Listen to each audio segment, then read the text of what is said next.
Welcome to Chapter 5 of our course MEC260 Engineering Statics. I'm Jay Mendelson, your lecturer in the Department of Mechanical Engineering. This week we will study distributed forces. We will study how to calculate a centroid, which for most structures is also the center of gravity. You'll read Chapter 5 in our book Vector Mechanics for Engineers. We'll have homework assignment number 7 on our Connect website for you. First, we'll calculate how to find center of gravity in a two-dimensional plate. A flat plate is divided into n small elements, as shown here in figure 5.1b. And the forces due to gravity are del W1, del W2, all the way to del Wn, as many small elements that we've divided the plate into. And their resultant is a single force W, where you just take the weight of the plate and add up all the sub-elements. And our job is going to be to find this location, x bar, y bar, that represents the center of gravity of the plate. We can model this flat plate as having a single force W acting at the center of gravity, which we denote in figure 5.1c as point G. To find x bar of point G, we calculate the sum of the moments of delta W1, delta W2, all the way up to delta W sub n about the x-axis. And to find y bar, we do the same calculation, but this time summing the moments about the y-axis. Then we find that the sum of the moments around the y-axis is equal to x bar W, and the sum of the moments about the x-axis is equal to y bar times W.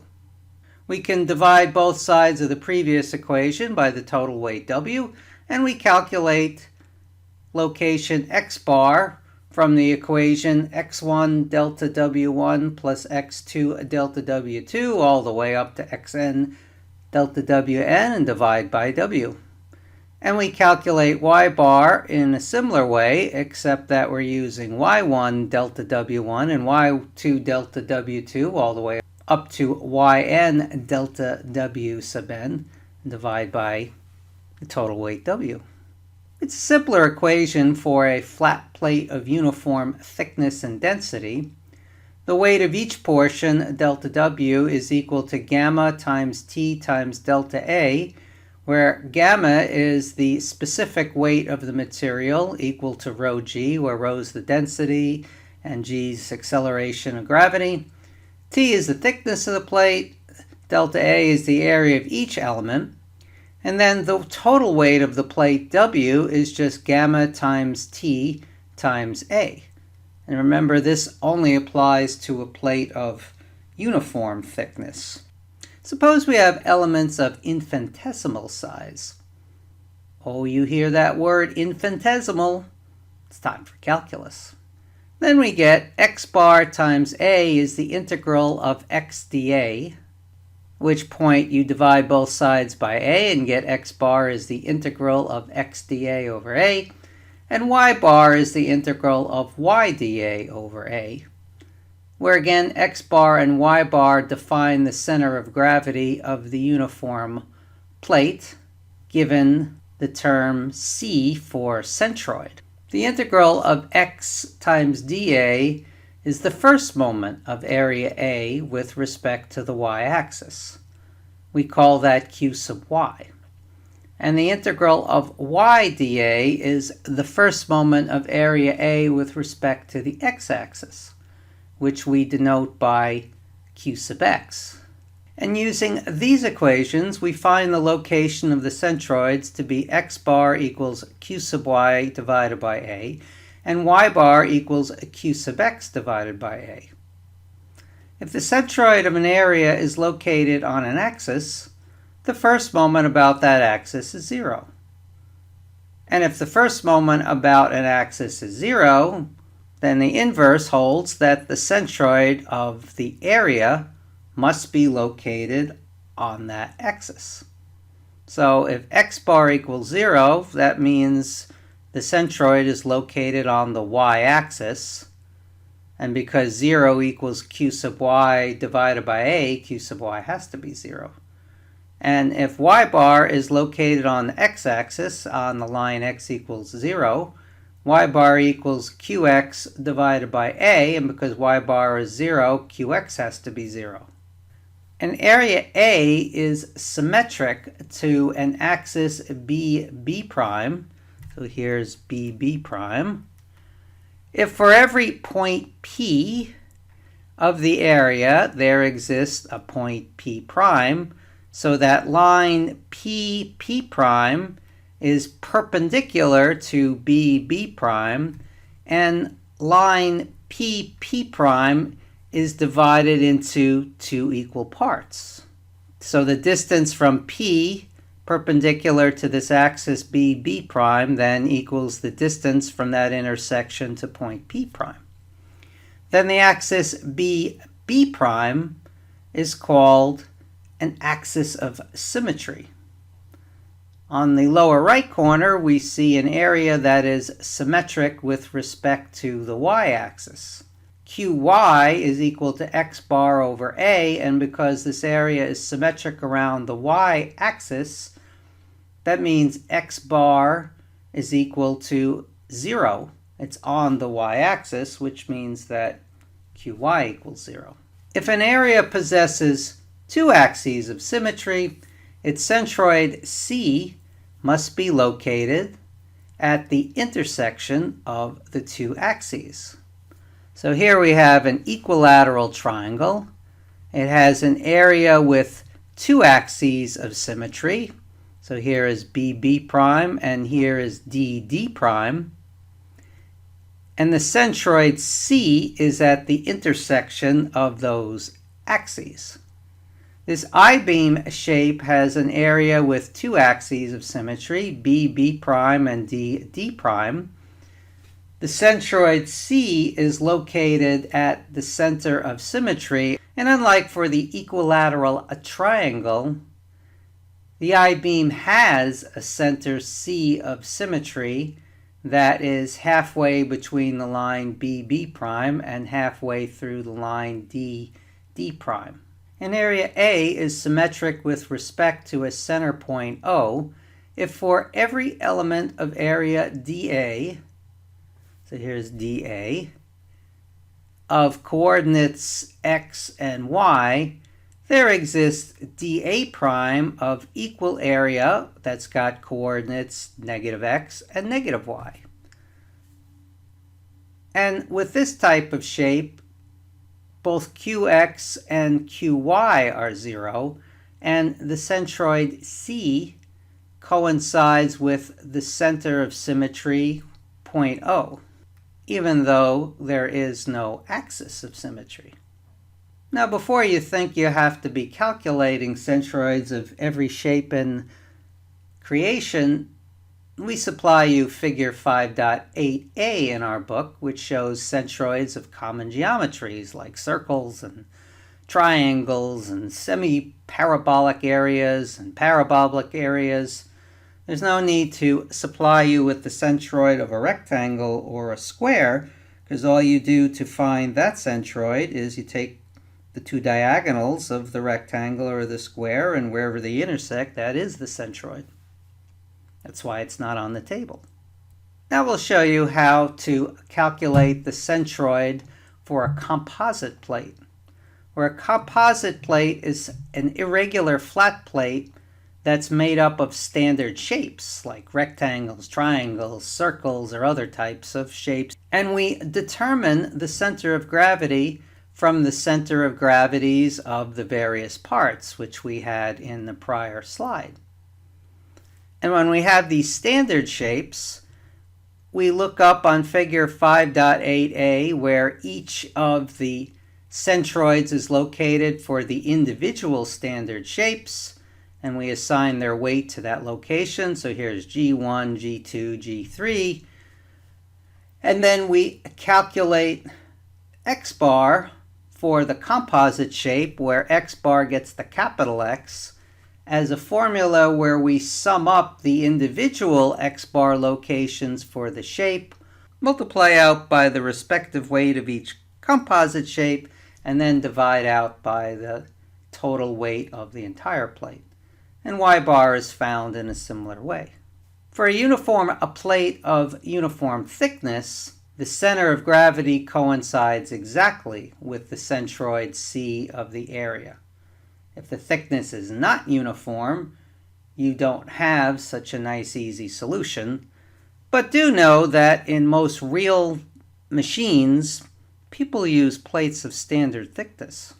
It's a lot less costly to manufacture that way, and it's a lot simpler to do calculations that way. You don't really find many structures where the thickness of some plate starts to vary by more than a tiny fraction of standard tolerance for manufacturing. So Q sub y is equal to x bar of the entire composite plate times the sum of the areas, and Q sub x is equal to y bar of the entire composite plate times the sum of the areas. Where all we're doing in these formulas on this slide is replacing the weight by the area, because the area times that constant thickness equals the weight. Sometimes in composite plates you have to do a subtraction operation to find a centroid, which means that the first moments of areas can be positive or negative. If you have a hole in your plate, like we have in this example, figure 5.11, you assign that hole a negative value for the area, and then when you go through your standard formula for the centroid, you find you get a negative value. But that's okay. You need that negative number if you're going to find the centroid for the entire plate, because there's no area where there's a hole. So if you didn't use a negative number, you get a wrong value for the centroid. We also have another circumstance to get a negative value for a centroid. The centroid x is negative if it's located to the left of the y-axis. And the centroid y is a negative value if it's located below the x-axis. This chart here on the right that shows you the positive and negative values is very useful to keep this straight. If you don't keep the plus and minus signs straight, you're going to get the wrong answer for the centroids. So here's an example, sample problem 5.1, where we will find the centroid of a composite plate. For the plane area shown in the figure in the lower left, we'll determine the first moments with respect to the x and y axes, and we'll find the location of the centroid. Our strategy is to break up the given area into simple components and find the centroid of each one, and then we find the first moment of the composite plate and the centroid of that composite plate. In step 1, we determine how to obtain the given area. We see that this composite structure is made up of a rectangle that's 60 by 40. That's the central area here. And then we add in a triangle for the lower area. And then on top of that central rectangle, we put a half circle. So we add up those areas. And then at the very end, after we've got most of the shape established, we subtract out this circle to create a hole. And we assign all the dimensions of the subcomponents by looking at the dimensions of composite plate. Then we find the areas of each component, and we enter them on a table, and writing a table such as the one on the bottom is very useful to keep all your values in one spot. The area of that full circle that we subtracted is negative because it's subtracted from the other areas. So our rectangle is 120 by 80, 9600 millimeters squared. Our triangle is 1/2 base times height, so 1/2 times 120 and 60. Our semicircle is 1/2 pi r squared. R was 60. The formula begets 5.655 times 10 cubed. And our circle is pi r squared, where r is 40, but we have to make sure we assign a negative value to that area. And we add the negative value of the circle to the positive values of the other three shapes, and we get that the total area is 13.828 times 10 to the third millimeters squared. Now we find the centroid of each component, and we use our table 5.8a to help us out. The square is easy. The centroid x bar is halfway from 0 to 60 and halfway from 0 to 40. Centroid of our triangle is a little tricky. X bar is h over 3, where you got to remember that this triangle is lying on its side. It's been rotated 90 degrees from this figure that's living in figure 5.8a. So h, to calculate x bar, is 120 millimeters, the distance from the flat to the point. And y bar is the short way across the triangle, and that's 1/3 of the base. But again, this triangle has been rotated 90 degrees, so it's 1/3 of 60. There's 60 along y. And you have to assign a negative value to y bar because where the centroid is below the x-axis. Y values there have negative values, in this case minus 20. For the semicircle, y bar is 4r over 3 pi. That just gets you the distance from the center of the semicircle to the centroid. So that's this small number, 25.46. But remember that the semicircle is located well above the x-axis, so you got to add the 80 millimeters to it to get the full value of 105.46 millimeters for y. And x bar is just the center point of this half circle. And because the circle has a radius of 60 millimeters, x bar is 60 millimeters from the y-axis, so plus 60. For this circle, y bar is the center point of the circle because it's 80 millimeters up from the x-axis. And x bar is the center point of the circle again, and that's 60 millimeters from the y-axis. These centroid values are given positive numbers because they live in the first quadrant where all x and y values are positive. The area is what got the negative value for that circle.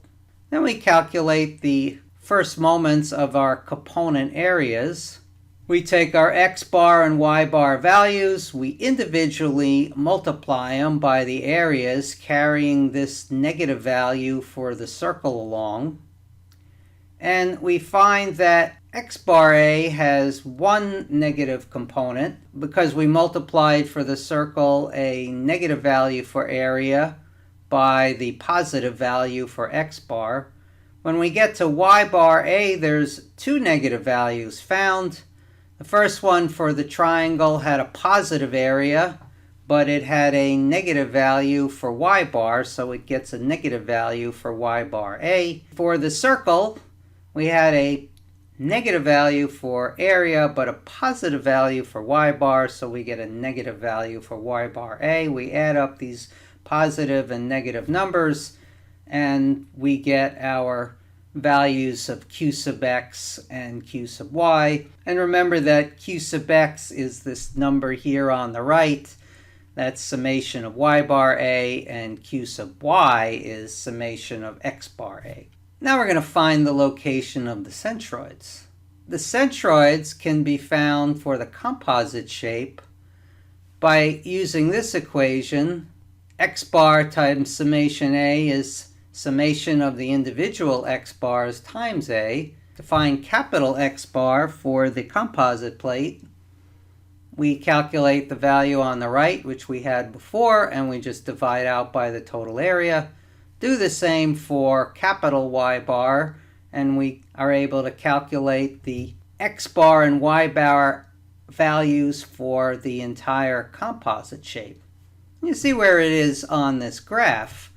The x bar value is not the distance from this large circle and the semicircle from the y-axis. Where x bar is on the triangle tends to skew the number a little to the left. So x bar is 54.8 millimeters for the entire shape, whereas the center of the circle and the center of the semicircle were 60 millimeters away from the y-axis. And the presence of the circular hole tends to push the centroid of the plate below the center of the hole because that's negative area. So this centroid C applies to the entire plate, but there's no area of the plate where this big circle is. And that's why this centroid C is not as high up as it would be if this big hole didn't exist. Now we'll find the reactions of a semicircular rod mounted to a wall. We'll use some of our knowledge of centroids in order to do moment and force calculations. In this problem, a uniform semicircular rod of weight W and radius R is attached to a pin at point A. So there's our pin at point A. And it rests against this frictionless surface at point B. We'll determine the reactions at A and B, meaning this rod, as it rotates through space, can't go anywhere past this wall when it's going in the clockwise moment direction. On the other hand, if you want to give it a moment in a counterclockwise direction, then you can rotate it about point A. And we have to determine the reactions at points A and B. We'll use figure 5.8 to find the centroid of the wire. That's the location of the weight W. Then we'll draw our free body diagram, some moments and forces, and we'll find the reactions AX, AY, and B. In step 1, we draw the free body diagram. The rod is pinned at point A, so you do have two reactions, AX and AY.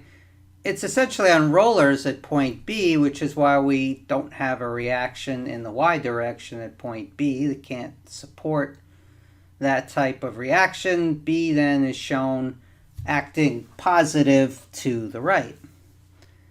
And the forces acting on the rod are the weight W applied at its center of gravity G, and we have forces AX, AY, and B.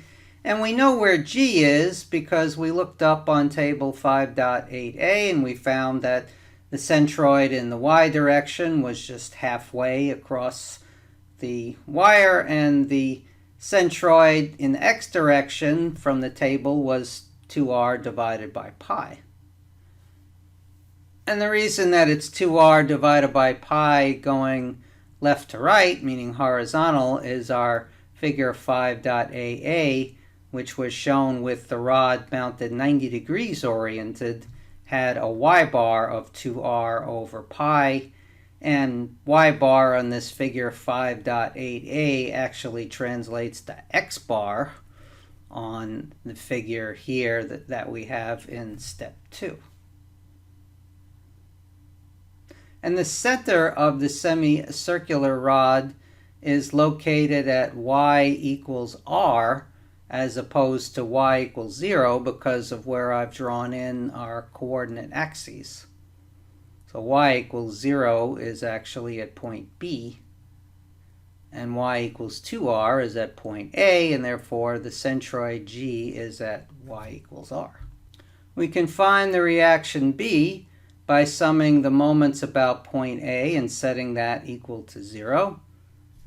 B times 2r acting in the counterclockwise direction, so a positive value is one of the moments, and it's countered by W times the lever arm 2r over pi around point A, and that acts in the clockwise direction. That creates the values in our equation from which we find that B is equal to W divided by pi, acting to the right as shown in the diagram. We find the reaction A sub x by summing the forces in the x direction and summing that to 0, and because AX plus B have to equal 0, AX is equal to W over pi, but that's a negative value, and therefore the actual direction of AX is acting to the left. Now we can find reaction AY by summing the Y forces to 0, And because AY and W have to sum to 0, W acts down, AY acts up. AY has to be equal to weight W to create that equilibrium equation. Now we can add AY and AX vectorially to find the magnitude and direction of force A. The magnitude of A is the square root of AX squared plus AY squared. That's all we're doing in this equation. Putting AY squared becomes W squared. A sub x squared becomes W over pi squared. And then the magnitude of force A is 1.049 times W. And tangent of alpha, where I've drawn in what alpha is, it's the angle between vector A and this x-axis, is then W over pi, and that equals to pi. And therefore the angle alpha is equal to the arctan of pi, and that's 72.3 degrees as shown in this diagram. Jessie's going to teach us where her center of mass is. It looks like it's there right now. But if Jessie's going to rotate a little farther, up there she goes in the counterclockwise direction. We're losing her! We're losing her! Oh. You can also determine a centroid by integration. We'll show you how to do that now. When using integrals to find the centroid of an area, you choose dA to be a thin rectangle or a thin pie-sized element, as shown in the lower left in figure 5.12a. X bar is the integral of x dA divided by a, and x bar of the little element, and our element is in this salmon color, is equal to x. There's x. Here's where the element of the centroid is. And y bar of this element is equal to the y value divided by 2. Because this is mostly a rectangular element, it has a little arc on the top, but being infinitesimally thin, we can approximate the centroid in y to be half the way to the top. That's why y bar EL equals y over 2. And dA is equal to the y value times dx. We're discounting the fact that at the very top it's a slight arc because this area is infinitesimally thin and dx is not a big distance. And by the time you calculate just how much the difference in area is between an arc at the top or a flat line at the top and you're infinitesimally thin, it's nothing. You can find Q by taking the integral of the moments of the elements of the area. And in this example, we have made our salmon-colored thin element to go parallel to the x-axis, so that x bar of this element is equal to the total distance to the edge A plus this value of x here, where the element hits the arc, and divide by 2, because x bar of this element is halfway between x and x equals a. And in this case, y bar of the element is just y, and dA is a minus x, is the x distance, times dy. And then y bar is the integral of y dA divided by a. Let's show you how this works. In sample problem 5.4, we'll determine the location of the centroid of a parabolic spandrel by direct integration. What's a parabolic spandrel? It's simple. Instead of making a rectangle of width A and height B, you make the top of this shape equal to the curve y equals a kx squared, which is a parabola. And our steps in determining the location of the centroid is we'll express this curve in terms of A and B.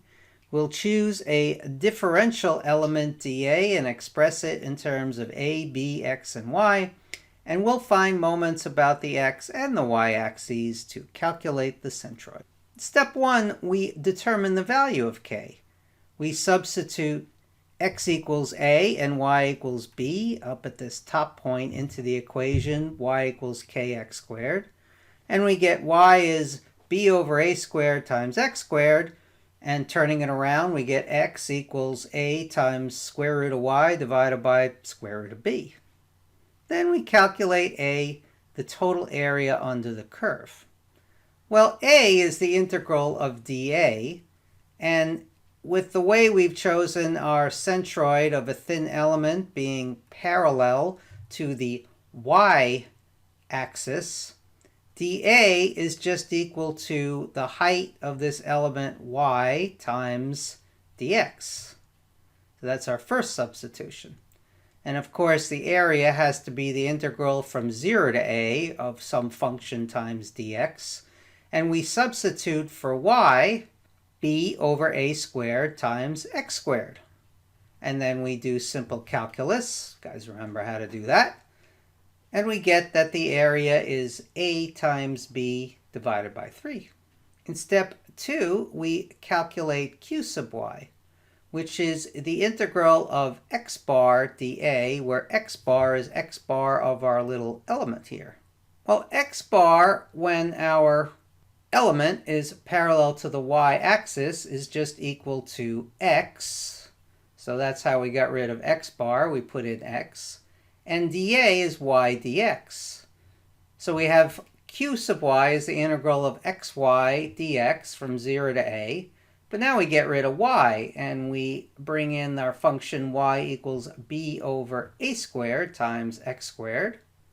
And now we solve this calculus equation that q sub y is b over a squared times x to the 4th over 4 between 0 and a. And that's equal to a squared times b over 4. Now we can calculate the centroid x bar because qy is x bar times a. We calculated before a, and that was equal to ab over 3. And we just calculated q sub y, and that's equal to a squared b over 4. So we do this simple algebra here on the right. And we find that x bar is equal to 3/4 of a, which means the location of this centroid of the entire area under the spandrel is just 3/4 of the way to point A. Now we'll calculate q sub x. Q sub x is the integral of y bar of the element times dA. And when we use this element parallel to the y-axis, y bar of the element is just y over 2, and dA is still y dx. Q sub x is the integral of y squared over 2 times dx. But we know what y is. It was b over a squared times x squared. So we get rid of y squared, and we take this function and we square it. And we do some more calculus. And we find that we have to calculate b squared times x to the 5th over 2a to the 4th times 5 between x equals 0 and x equals a. And we get that q sub x is a times b squared divided by 10. Now we can calculate the centroid y bar, because q sub x equals y bar times a. And q sub x was already calculated as a times b squared divided by 10, and a was ab over 3. So we have another simple calculus equation, and we get that y bar is 3/10 of b.